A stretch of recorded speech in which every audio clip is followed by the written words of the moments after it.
Alright, I'm going to make a little, what I call a kit for sprouting.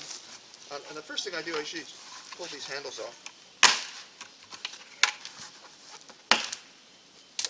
Wire's the same, they'll pull off. But so what I'll do, I'm just going to cut some holes in the bottom, or drill some holes. Just like that. Doesn't matter what size they are. Let me get a saw. This actually has a nice line all the way around the bottom, so I'm just going to cut on that line.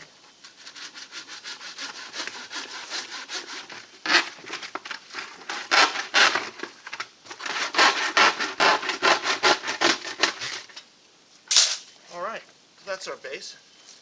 And I fill that up with a potting mix, compost. That's pretty well what happens. And then we put this on there. And that forces the sprouts. It's nice because it's got a dark cover on that. That forces the sprouts to come up. Because you want long sprouts, you want them straight. I'm just going to... So.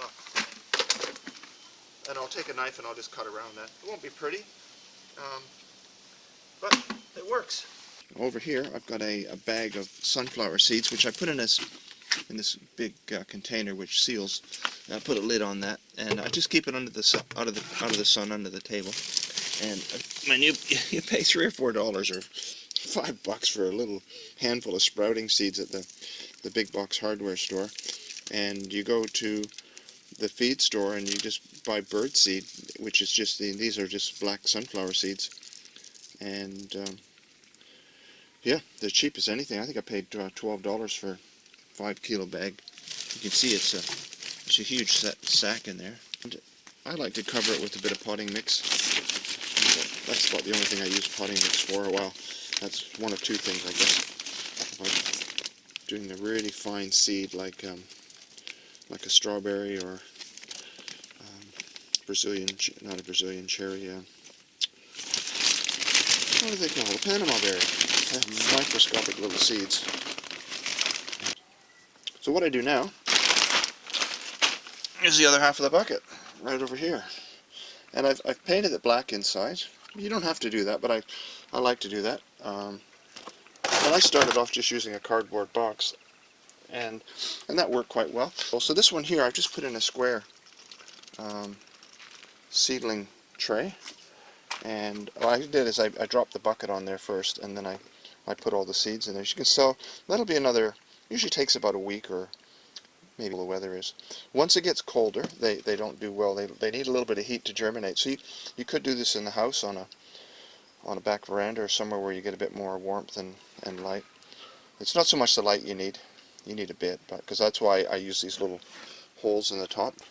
I'll just take these lids off, and there's 2 containers of sprouts. And as you can see, they're nice and tall. They've just gone straight up. I'll take that one off as well. And well, they've grown in the dirt, and the buckets are a bit grubby, but at the end of the day, everything grows in the dirt unless it's hydroponic or something. And yeah, that's how nature is. So you can give them a rinse. I usually give them a little, just a rinse with the garden hose before I bring them in, and that actually gives the soil a little bit of a moistening, and that keeps them alive on the bench for however long it takes for somebody to cut them and put them in the fridge. But you see how they're nice and tall. You can just take the scissors and cut that nicely along the bottom, and they're ready to go. So that's a nice batch. They don't always turn out perfect, but they're so cheap. Seeds are cheap, and soil, I just use compost, and that's cheap. Just you see, I've got it in a tray here, a little tray, and otherwise you can use the lid. If you're just doing singly, you can do the lid of a bucket, and that will work as well. But let's take that box off there. That's a crop of sunflowers. They're just ready to harvest. You can see we've got a good crop there, nice, tall, ready to cut off. Easy to harvest those.